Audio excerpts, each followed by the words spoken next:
Ladies and gentlemen, please welcome to the stage Senator Kathy Bernier, Heather Weininger, and Ian Walters for Pro-Life in Wisconsin.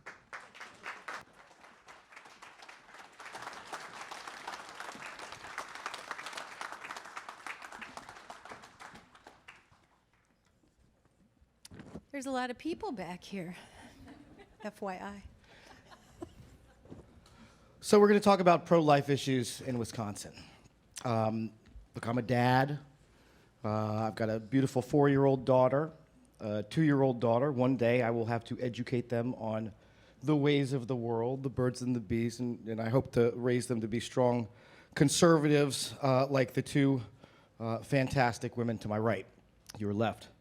One of the interesting things as I get older and as I became a dad is it changes your perspective.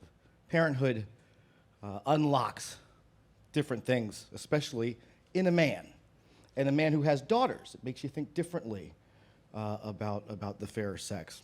And I wanted to start by asking State Senator Kathy Bernier, why and what is the role of men in the pro-life versus abortion debate? Sometimes we think of this as a woman's issue, but I've become increasingly convinced that it's not. What's the role for men to play in that great struggle in America today?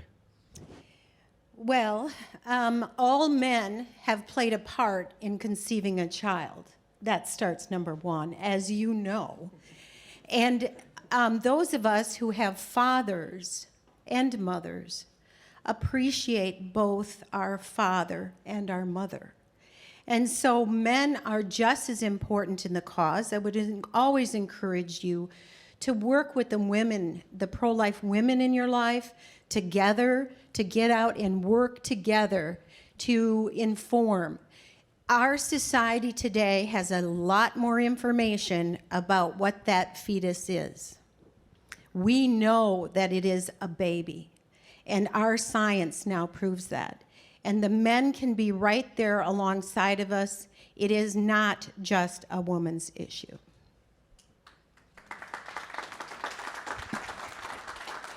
Heather, you're a mom.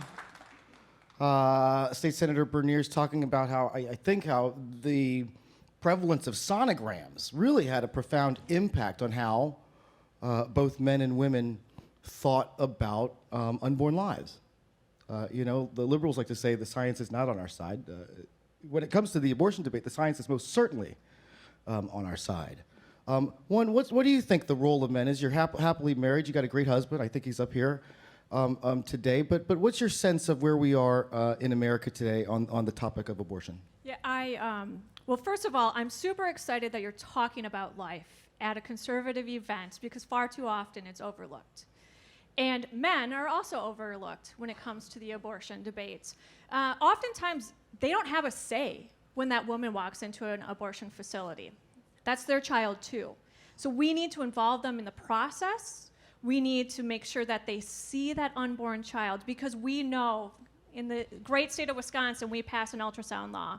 And when people see their unborn child, they have a different reaction of this is a life. So if our fathers can go with the mom-to-be to see that unborn child, if they can play a role in supporting her through maybe an unplanned pregnancy, and ensure they're not the one that are taking them and dropping them off to take the life of their child.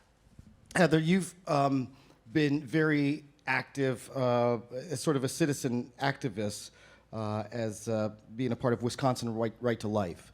You've had real successes at getting, at organizing other citizen activists to care about this issue, and then it goes to the floor of the State House, and Kathy Bernier does her thing. But what are the sort of messages that work when you go out there among conservative activists? How do you make them care? What are the words? And then conversely, what's the other team doing to try to suppress your ability to organize? Well, it's certainly something we see every day on the other side, trying to shut us down. So whether it's people who are praying outside an abortion facility, offering alternatives, the police will be called to have these people from the front of a facility taken away, and they can't share the alternatives. But I think when it comes to the grassroots efforts in the pro-life movement, a lot of people don't understand the importance of it. And if we don't have life as our basic liberty in America, what do we have? So I think it's important for us to reach out to the activists, help them understand that voting is part of the activism. Pro-lifers aren't always great at going to the poll on election day. So our message is, when we're out there, is every life is precious. Every life has value. And every one of us need to be a part of that.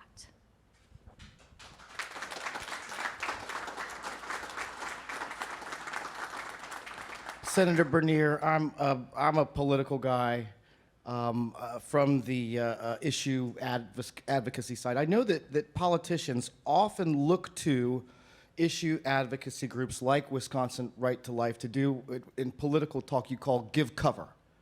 So that when you have to go and interact with your colleagues on the floor of the House and make speeches and even maybe compromise with Democrats and horse trade, you have to say, hey, look, I'm getting lit up by these people in my district who want me to do this, and I've been elected to accurately reflect their desires. And you have to, then your colleagues hopefully will respect that, at least where you're coming from. What do you need from citizens in your district in order to go out there and fight for the values, the constitutional values, whether it's right to life, whether it's Second Amendment things? How can activists be the best activists and give you what you need to go out there and fight the good fight?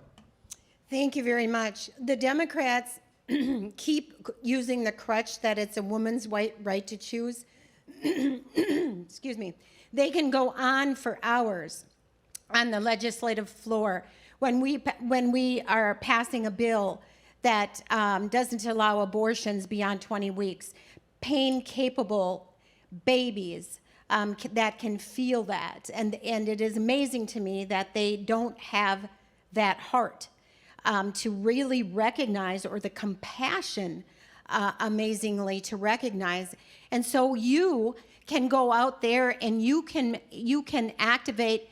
You find pro-life Democrats, find them somewhere, someplace, and get them to call the other legislators on the Democrat side and really talk to them about what actually is happening here.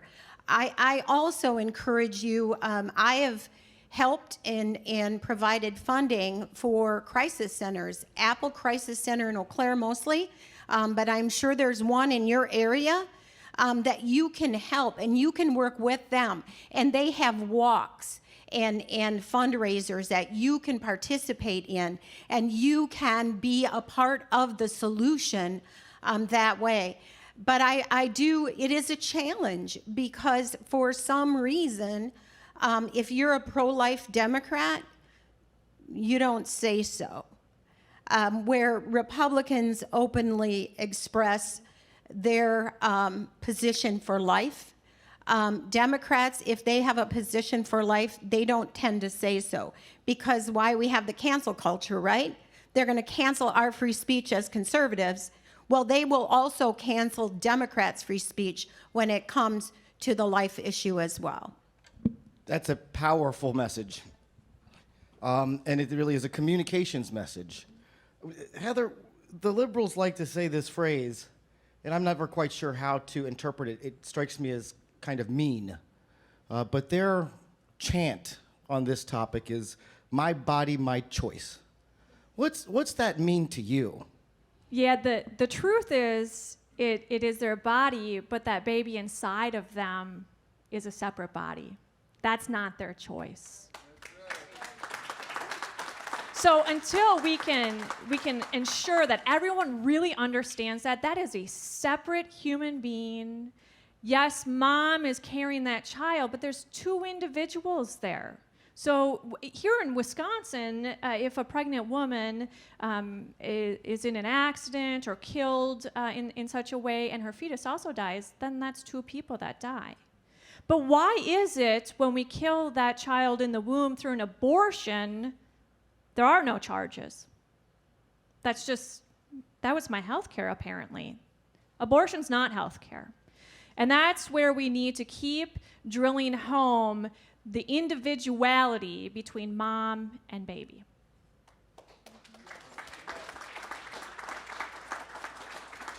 One of the interesting things I find fascinating about the left's argument on this topic is that somehow the notion of having a child, becoming a mom or becoming a dad, leads to an unfulfilled existence or dreams that can't ever come true because of this burden of being a parent.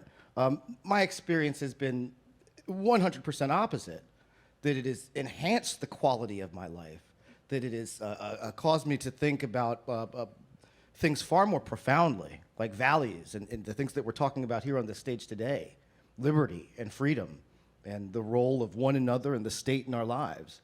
What would be your sense? What would you say to somebody who says, well, you know, this kid is just going to be, it's going to cramp my style? How would you respond to somebody who had that attitude, Senator Bernier? Well, otherwise known as an unplanned pregnancy.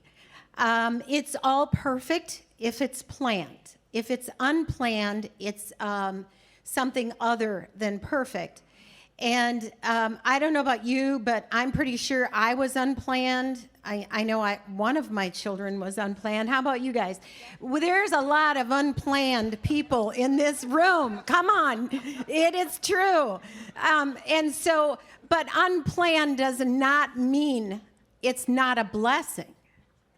You know, God plans for us all sorts of things in our lives. Some we're really happy with and some maybe not. But there is a purpose. There's a purpose for you. There's a purpose for that baby. And to snuff that purpose out, you know, I've been there, done that. And when you see that little 2-year-old running around and you think how bright and wonderful and special he is, and think that he may not have been here. You cannot even justify the fact that you never gave that child, who is now a man, an opportunity. It's just the wrong thing to do.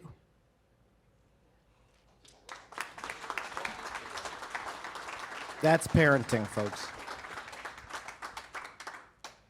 Heather, look, conservatives, Republicans are by and large rule followers, all right? When you see it with the pandemic, the governor says you can't go out, well, better not go out. The left in America and across the globe is wired very differently. And it's far more willing to play nasty, to break the rules, say no way.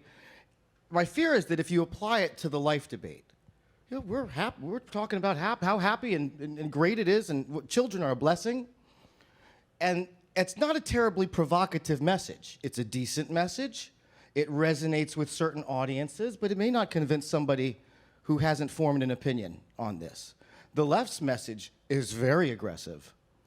It is, you know, I think it is by and large somewhat toxic and mean-spirited, but it is far more provocative and gets a lot more eyeballs.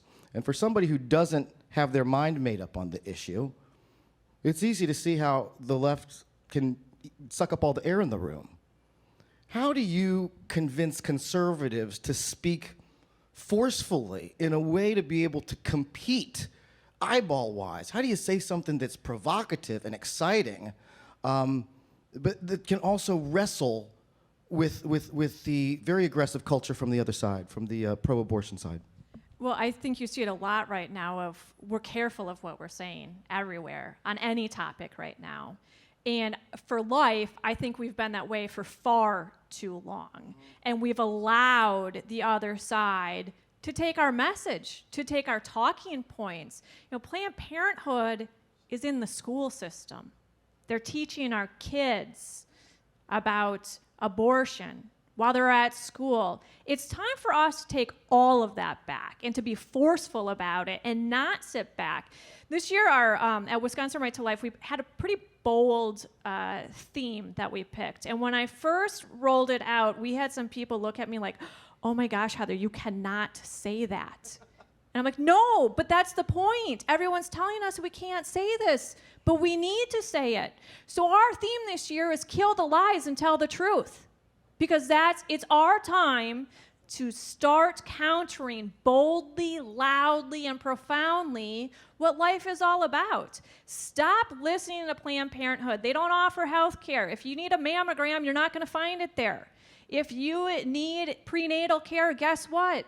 Last time I checked, Planned Parenthood doesn't offer that either, but they're using your tax dollars telling you that they're offering all this. It's time for us to stand up and say, no, enough is enough.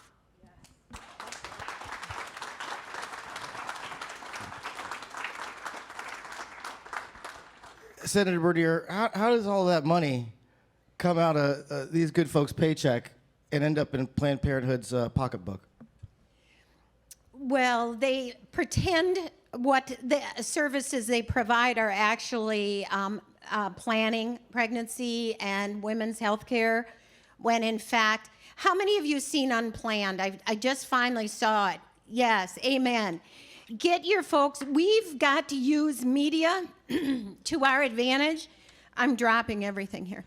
We have to use media to our advantage. We have to use social media to our advantage. We have to use every avenue to our advantage that Planned Parenthood has used forever.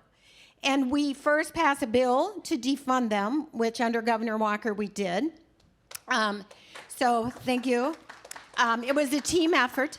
And as you know, President Trump has done the same with Title X. They act like, well, we don't really want the money.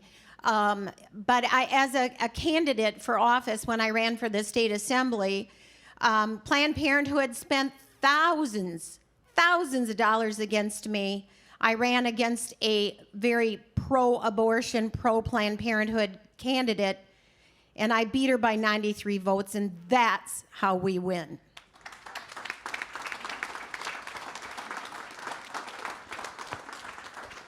Heather, we got a minute left. Give me the phrase one more time. Kill the lies, not the child. Say it with me. Kill the lies, Not the child.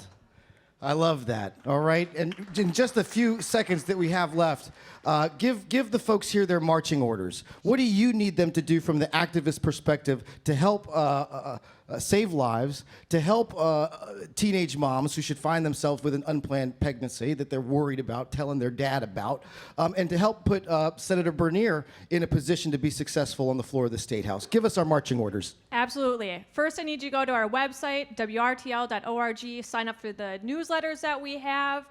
We'll make sure that you can get connected in your local communities. Visit 123givelife.com. That's where you're going to find pregnancy resource centers where you can get connected right in your area. We have a teen right down here who is involved in Wisconsin Right to Life. If you have kids, get them signed up. We're doing monthly boxes for while you're at home.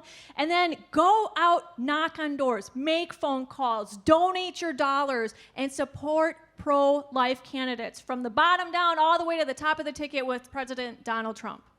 Excellent. Ladies and gentlemen, nice Green Bay round of applause for Heather Weininger from Wisconsin Right to Life and State Senator Kathy Bernier.